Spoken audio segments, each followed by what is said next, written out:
Alors comment vont se passer et la rentrée et l'automne? On va essayer de dégager les grandes tendances avec nos deux invités. Docteur Jean-Paul Hamon, vous êtes président de la Fédération des médecins de France. Bonsoir. Avec nous également depuis Montréal, le docteur Philippe Bégin. Vous êtes allergologue, immunologue au Centre hospitalier universitaire Sainte-Justine. Vous dirigez les essais cliniques sur le plasma convalescent. Merci à vous deux d'avoir accepté notre invitation. On commence en France avec vous, docteur Hamon. 6000 cas en 24 heures, une vingtaine de départements en zone rouge. La Belgique, qui place Paris et 6 départements français en zone à risque. Est-ce que vous, qui êtes médecin de ville en première ligne, vous constatez en effet une recrudescence de cas passés dans votre cabinet? On constate qu'il y a plusieurs personnes qui ont été en contact avec des personnes qui ont été déclarées positives, qui reviennent de vacances.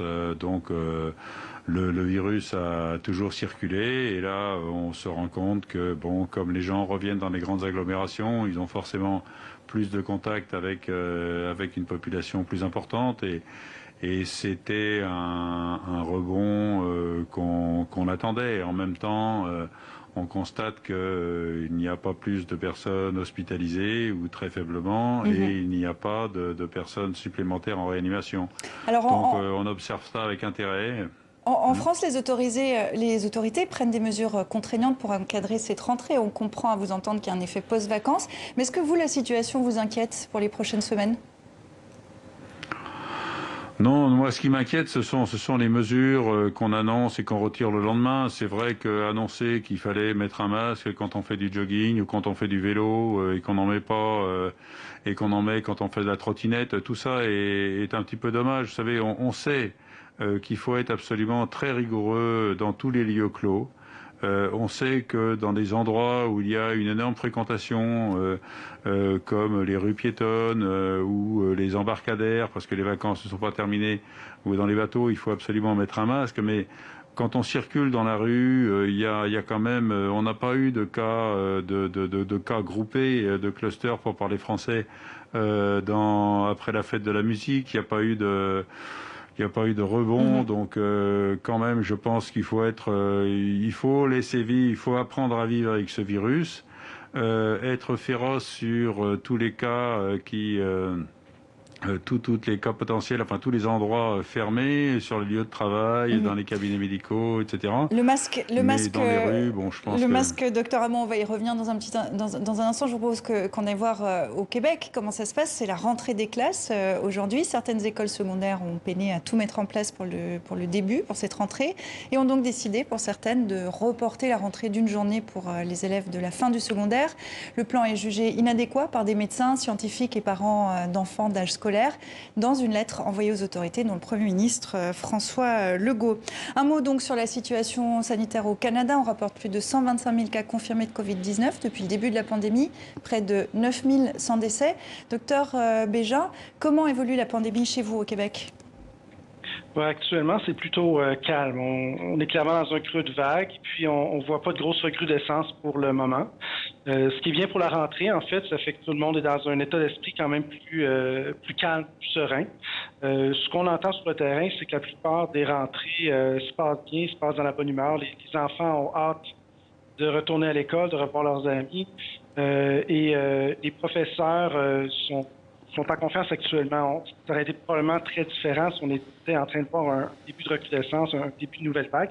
Donc, on se considère chanceux de ce côté-là. Dans les classes, quelle est la politique? Masque, pas masque?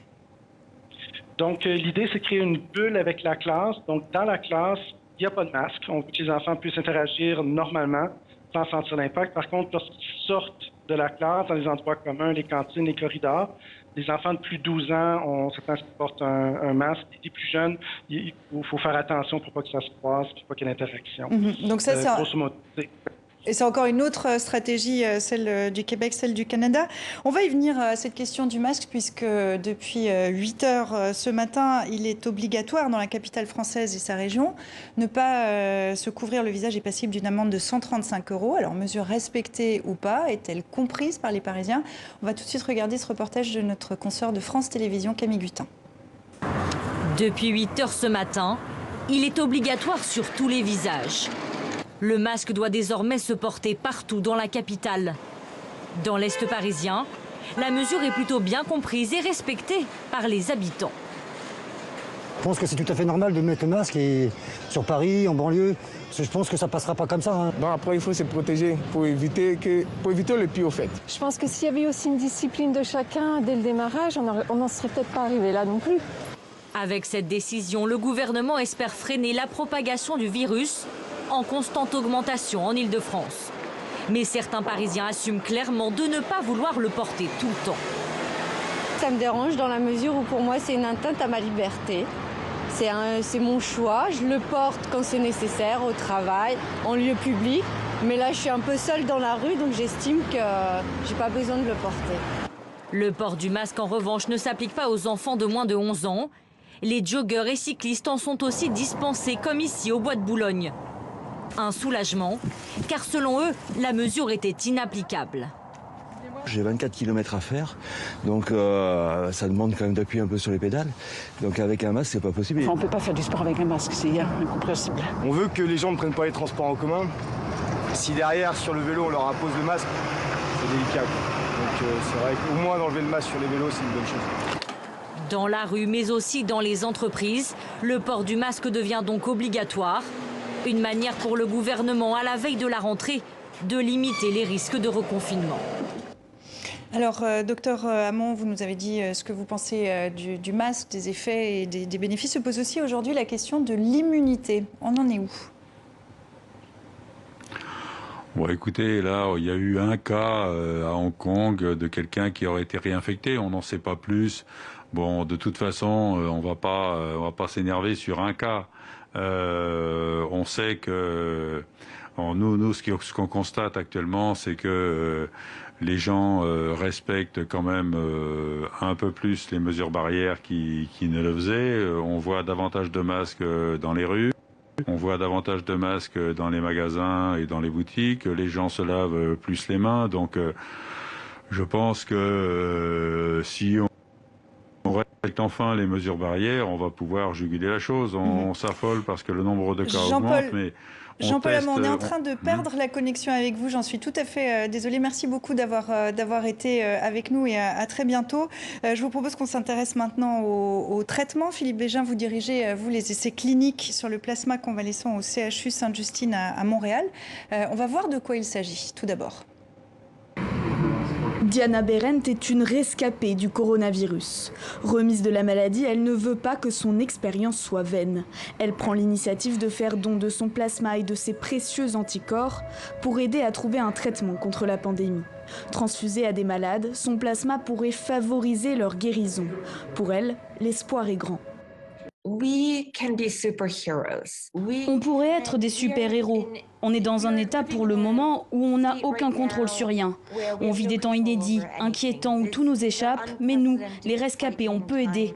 On peut être ceux qui courent vers l'incendie avec la combinaison de protection que notre corps a fabriquée. Parmi les scientifiques, la théorie fait débat. L'efficacité du traitement n'est pas encore prouvée. Plusieurs essais cliniques sont en cours. On ne comprend pas beaucoup la réponse immunitaire à ce virus. On suppose qu'il est similaire à d'autres virus et il y a de bonnes raisons de penser cela. Et donc on pense que 7 à 14 jours après le début d'une infection, les personnes développent une réponse immunitaire et finissent par produire des niveaux élevés d'anticorps. Même si on ne sait pas quand exactement est le pic de production d'anticorps, ni combien de temps ça restera permanent. On ignore ça aussi. Aux États-Unis, Donald Trump vient d'annoncer l'autorisation de transfusion de plasma, rejoignant ainsi la France, la Suisse ou encore le Canada. Alors vous travaillez sur cette problématique, Philippe Bégin, et vous le dites, cette décision américaine est prématurée ? Oui, bien en fait, là, on dit rejoignant le Canada, mais au Canada, c'est pas autorisé le plasma convalescent en dehors des essais cliniques. C'est un peu problématique, la décision des États-Unis, de la FDA, qu'on comprend qui est en partie politique. Donald Trump dit qu'il a demandé ça. L'annonce elle-même est assez problématique quand la FDA a exposé les raisons qui ont motivé cette décision-là. Quand on nous parle de l'effet démontré de preuves scientifiques très, très fortes, puis qu'on regarde en fait ces analyses-là, puis qu'on se rend compte que c'est pas des essais contrôlés. Il y a beaucoup de biais potentiels qui n'ont pas été critiqués. Normalement, la FDA a des standards très élevés avant de faire ce genre de d'énoncé. On va essayer d'être très concret avec vous. C'est quoi le traitement au plasma convalescent? Est-ce que vous pouvez nous expliquer sur quoi vous travaillez? Mais le plasma, en fait, c'est la partie liquide du sang. Donc, ça va contenir les anticorps qui ont été produits contre la maladie. Donc, le point, c'est qu'on va faire une transfusion du plasma de quelqu'un qui a guéri de la COVID-19 et à quelqu'un qui est en train de faire une COVID-19 sévère, qui a besoin d'oxygène ou qui est à risque, pour qu'il puisse profiter de ces anticorps-là pour l'aider à mieux se débarrasser de sa propre infection. Vous avez pardonnez-moi, vous avez démarré votre étude au printemps. Pour l'instant, est-ce qu'elle est prometteuse? Donc, pour le moment, on n'a pas les résultats. Le problème avec l'ensemble des études qui ont été faites à la grandeur de la province, du monde, c'est que le temps de démarrer une étude, souvent la première vague est déjà en grande partie résolue.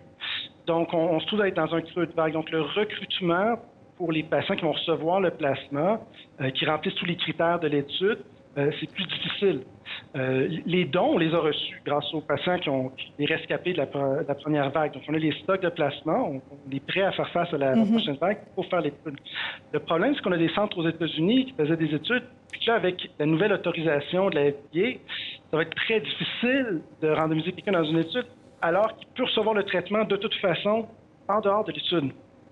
Fait que c'est problématique actuellement parce qu'on va se trouver dans une situation où il y a déjà 75 000 personnes qui l'ont reçu aux États-Unis, mais encore plus qui vont le recevoir. Et on n'aura peut-être jamais la réponse à savoir si c'est vraiment efficace ou pas dans le contexte. Est-ce que vous, comme chercheur et comme scientifique, vous comptez, parce que là vous travaillez sur un traitement, mais est-ce que vous comptez sur un vaccin? Est-ce que c'est raisonnable d'attendre un vaccin dans un délai assez rapide pour mettre fin à la pandémie? Ben, on l'espère tous.